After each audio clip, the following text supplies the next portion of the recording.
There's this Steve Martin joke. How do you raise $1 million? Find someone to give you $1 million.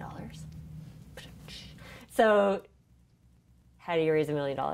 Find 1 million people to give you $1. Never been easier to do that now through technology. In the last 2 years, in the US, more arts projects have been funded through crowdfunding than all of the money in the National Endowment for the Arts combined, year after year, and that's not stopping. Crowdfunding is a $2 billion industry right now for donation, and those are mostly all new donors. There are people like me who would never have been motivated necessarily to give $5,000 to a single arts organization, but now find myself giving maybe at that level or more in small chunks of $100 or $500 at a time across the spectrum of artist projects. One of the really powerful things about digital is it's the way it can disrupt current models. So Kickstarter, Indiegogo, those are perfect examples of avenues artists did not have 10 years ago that they have now. What this has done is it's widened the audience and encourages you to have conversations on different fronts. So if you're thinking about, well, how do I get a sponsor to come to my organization and support this block party that we're having for Culture Days? You might think about, well, what are the elements in the block party, and you know, what's being created? Is new work being created? Is there kind of interesting stuff that's happening there that I can actually raise the money to support the artist fees or other things like that? $10 at a time, $20 at a time, $50 at a time in a crowdfunding context. One of the hardest things I think for people when they're plotting out Kickstarter or Indiegogo, they often think, oh, I'm just going to raise money for my next project, right? My next album, my next show, my next film. And they don't realize, no, this is a campaign.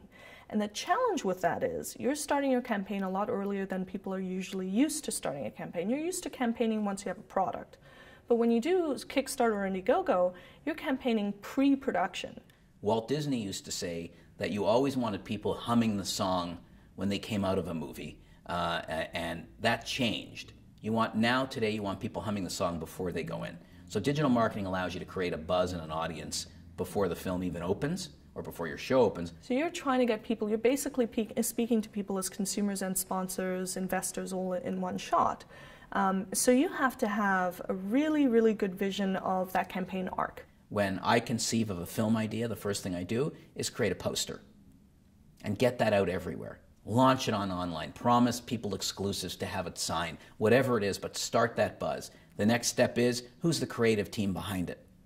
The next step is, we started shooting on Friday. The next step is creating journals, having the creative team talk about it. You've got to, through digital marketing and social media, create this constant conversation so that your potential audience for the film is engaged immediately. Not that the film's opening in 6 weeks or the art exhibit's opening in a week, but long before that. You're going to build to a crescendo and you're going to try to make your goal.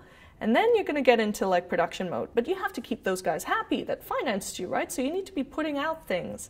And you want to make sure that you stay connected to them. So you'd have to find ways, maybe it's through email, maybe it's through Instagram, to help them get an inside view of what's happening so that you build up the anticipation for when you launch the final DVD or the final album or the final show that you do. And then you're going to want to translate all those people who supported you, all your backers, into advocates who are going to try and get their friends out to buy or see or what have you. Yeah, you're asking someone for $5, but what you're really asking them for is to believe in what you do.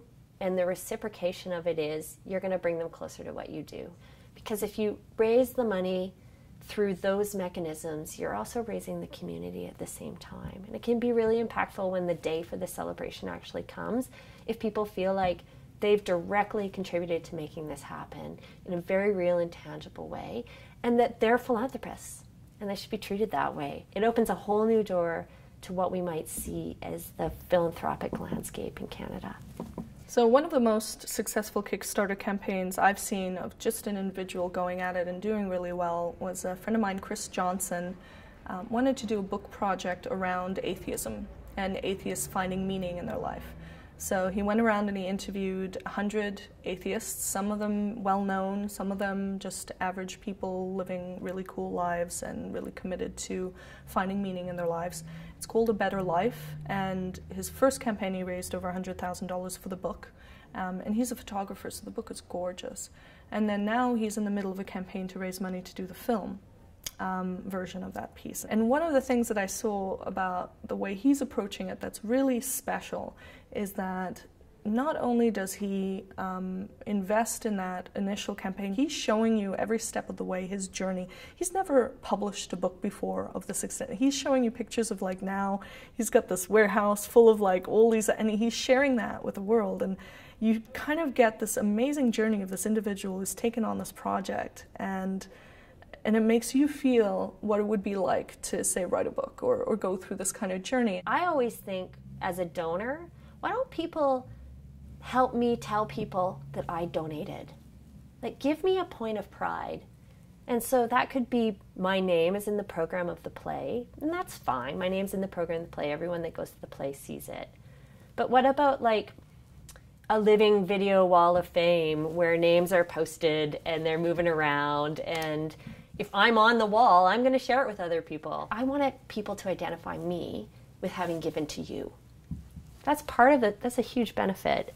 I think that's one of the ways in which you can take your aunt and uncle network and kind of start to build it and grow it marginally. And when you use these kind of early platforms and you go through and you produce, and then you've got another wave where you try to reach beyond just your backers, it's really important to think about not just what you're trying to achieve, which is your goal and your fundraising goal. It's that assume you're going to achieve that, and how are you building connections with these people who have faith in you and have given you money before they've even seen the final product?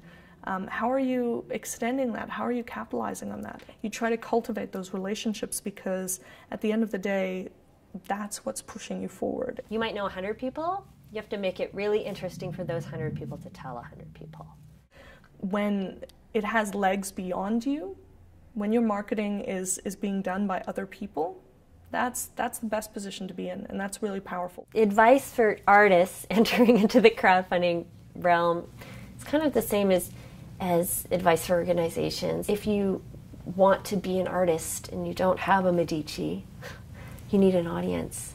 You actually need a community around you that's going to support the work that you do. And it's not a depiction of your success or failure as an artist. I think it's proud. It's like, that's what it takes to be an artist. So buckle down. Raise your fans.